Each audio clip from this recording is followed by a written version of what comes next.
Fala galera, beleza? Então, vamos falar nesse vídeo sobre queda livre. E a queda livre tem algumas especificidades, como, por exemplo, podemos resolver qualquer tipo de questão de queda livre utilizando as equações do Moovio, né? Podemos resolver também pela análise gráfica. E também tem uma terceira solução, que é a chamada progressão aritmética de Galileu. E para poder apresentar para você essa progressão aritmética e logo depois fazer questões para mostrar o quanto ela pode ser vantajosa, eu tenho que desenhar um gráfico velocidade e tempo. Aqui está o gráfico. E aí o gráfico VT representa o quê? Eu não vou colocar números, apenas variáveis, apenas letras. Você vai reparar que quando eu tenho o ponto zero na velocidade, o meu tempo é igual a zero. Então vamos reparar o seguinte, que conforme o tempo vai aumentando, a minha velocidade vai aumentando numa razão constante, numa inclinação constante, né? Beleza. E aí, se eu for dividir esse meu gráfico em intervalos de tempos iguais, vamos reparar o seguinte. Vamos lembrar o seguinte, sabendo que a área de um gráfico velocidade por tempo, ela é numericamente igual à minha variação de espaço. E como nós estamos falando de queda livre, essa minha variação de espaço é o quê? A minha altura. Podemos achar a seguinte relação. Eu vou achar a área dessa minha figura. E normalmente a área é o quê? É a área entre a reta analisada e o eixo do tempo. Então, eu vou dividir essa minha figura em algumas partes iguais.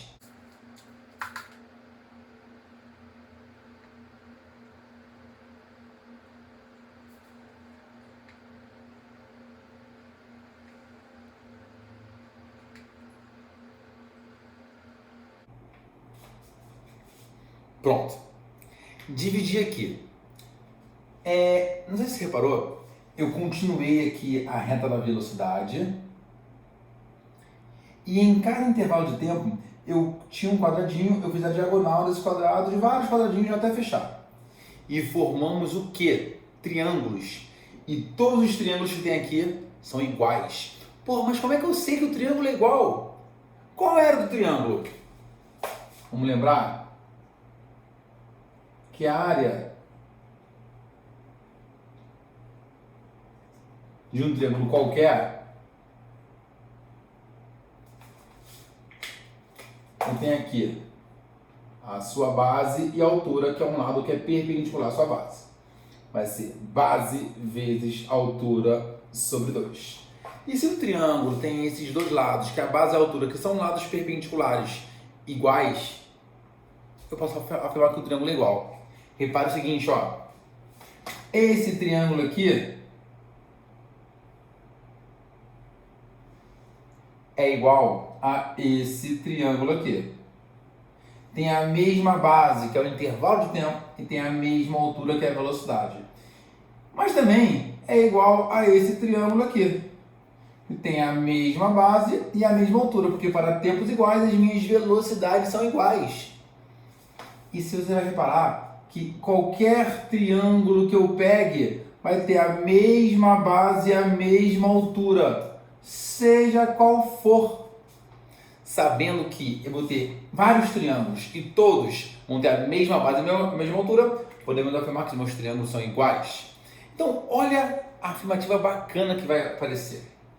Podemos falar o seguinte, que se a área de um triângulo pequenininho é igual a D, podemos falar que no intervalo de tempo T, a área é D. Olha o segundo intervalo de tempo. Então, 3 triângulos. Então, podemos falar que... D. Então, no segundo segundo de queda, ele vai dar 3D. Vamos parar que essa razão é constante. Então, eu tenho no terceiro segundo de queda, D. 5D. Vamos continuar. No quarto segundo de queda, D. 7D. E aqui, D. Nós temos temos 9D. Então, olha só. Eu tenho D, eu tenho 3D, 5D, 7D e 9D. Então, a partir daí, podemos afirmar o seguinte. Eu vou apagar aqui e vou desenhar um objeto em cada linha. Aqui está. Bom, eu desenhei o mesmo desenho aqui, né? Vamos supor que eu tenho uma régua. Nesse primeiro desenho, eu vou fazer uma relação com as letras, com as variáveis. Então, vamos falar o seguinte, que aqui é um primeiro intervalo de tempo t. Então, o meu objeto, segundo aquele gráfico, nós provamos que ele vai cair uma distância d. Aqui eu tenho um segundo intervalo de tempo. E aqui ele vai cair o que então? 3D. No terceiro intervalo de tempo, t, no terceiro segundo de queda, ele vai cair o quê? 5D. E no quarto intervalo de tempo, t, ele vai cair 7D. E assim por diante. Partindo do ponto, nós vamos desprezar os atritos e assim por diante. Tá? Mas, normalmente, nos problemas de física, no nosso dia a dia, a maior parte utilizam os valores normais, padrões. Vou pegar algumas aplicações um pouquinho diferentes. E se eu pegasse um valor padrão, nós poderíamos calcular se fosse o tempo 1 segundo, 1 segundo, 1 segundo e assim por diante. Por exemplo, vamos fazer uma primeira conta para saber qual a altura que um objeto vai cair em 1 segundo de queda. Na queda livre, você vai lembrar que H igual a GP2 sobre 2. Qual a altura que um objeto na Terra vai cair quando o tempo for igual a 1? 1 ao quadrado é igual a 1. 10 dividido por 2 igual a 5. Ou seja, concluímos que a altura que ele vai cair é igual a 5 metros. Em 1 segundo de queda, ele vai cair 5 metros. Então vamos anotar essa informação. Se esse meu tempo aqui for 1 segundo, ele vai cair aqui 5 metros. Ou seja, depois de 1 segundo, ele vai cair quanto? 5D vezes 3 igual a 3D. 5 vezes 3 igual a 15 metros. No terceiro segundo de queda, 1 segundo, vai cair como? D vezes 5, 5D. 5 vezes 5, 25 metros. E você está reparando uma razão constante. 5 mais 10, 15 mais 10, 25. É sempre assim? Ou seja, quando eu tenho aqui mais 1 segundo, aqui ele vai cair o quê? 35 metros. E você vai reparar o seguinte, que na queda livre, vamos manter isso, ó. Em 1 segundo de queda, o objeto vai sempre cair 5 metros. Mas se eu tenho, por exemplo, 2 segundos, ele vai cair o quê? 5 mais 15, 20 metros. Vou botar coloridinho para ficar didático. E se eu tirar um tempo, um intervalo de tempo igual a 3 segundos, daqui até aqui, 20 mais 25, ele vai cair o quê? 45 metros. Se eu continuar caindo, ou seja, daqui até aqui eu tenho 4 segundos. Em 4 segundos, ele vai cair o quê? 45 mais 35, 80 metros. Então, a nossa progressão aritmética de Galileu, a chamada PA de Galileu, é a razão onde o espaço vai variar 10 metros a cada intervalo de tempo igual.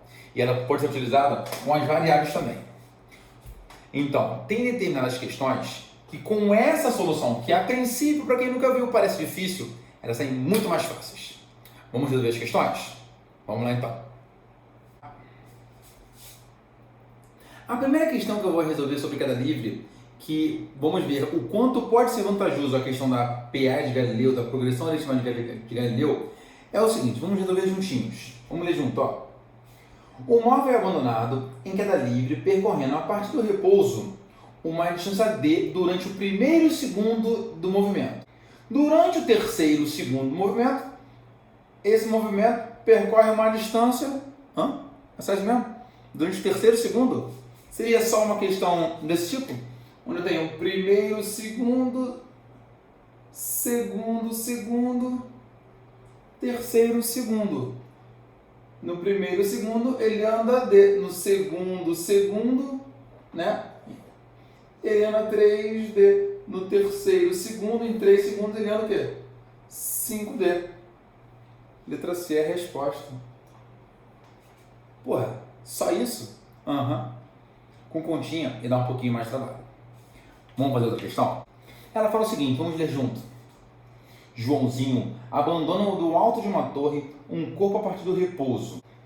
Durante a queda, com um G constante, ele observa que nos 2 primeiros segundos o corpo percorre uma distância D. A distância percorrida pelo corpo nos 4 segundos seguintes será... Vamos desenhar a PA aqui, vamos mostrar a relação. Ele falou que dividiu em 6 segundos. Os 2 primeiros segundos e depois os 4 seguintes. Vou desenhar aqui um pouquinho fora de proporção, porque senão não vai caber no meu espaço.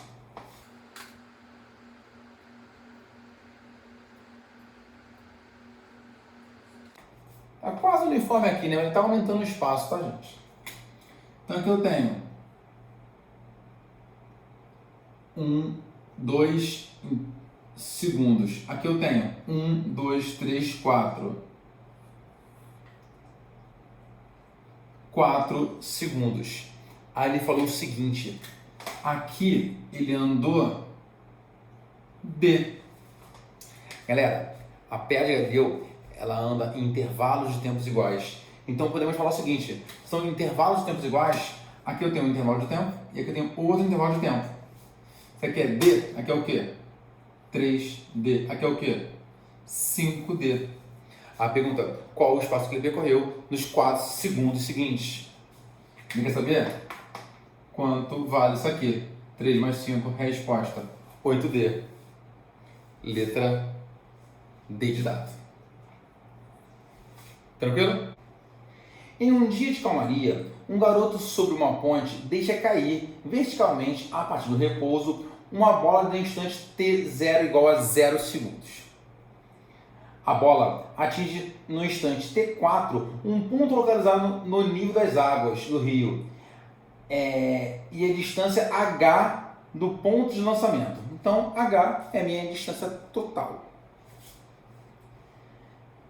A figura apresenta, fora de escala, 5 posições da bola relativas aos instantes T0, T1, T2, T4 e T5. Sabe-se que entre os instantes T2 e T3, a bola percorre 6,25 metros e que G igual a 10 metros por segundo ao quadrado. Desprezando a resistência do ar e sabendo que o intervalo de tempo entre as duas posições consecutivas apresentadas na figura é sempre o mesmo, ou seja, são intervalos de tempos iguais, pode-se afirmar que a distância H em metros é... Opa! Ele separou ali em 4 instantes de tempo iguais. Qual a altura total? Sabendo o que? Ele separou aqui, ó. T0, T1, T2, T3, T4. São intervalos de tempos iguais. Só que ele disse que aqui ele percorreu 6,25 metros. Certo? E aí ele quer saber qual a altura total. Cara, se são intervalos de tempos iguais, D, 3D, 5D, 7D. Podemos afirmar o quê? Que 5D é igual a 6,25. D igual a 6,25 divididos por 5, D igual a 1,25 metros. Mas qual a altura total? Uai, a altura total, que é o H, é igual a D mais 3D mais 5D mais 7D. H é igual a 7, 5, 12, 13, 14, 15, 16D. Ou seja, 16 vezes 1,25. H igual a 20 metros. Certo? Galera, bons estudos. Um abraço.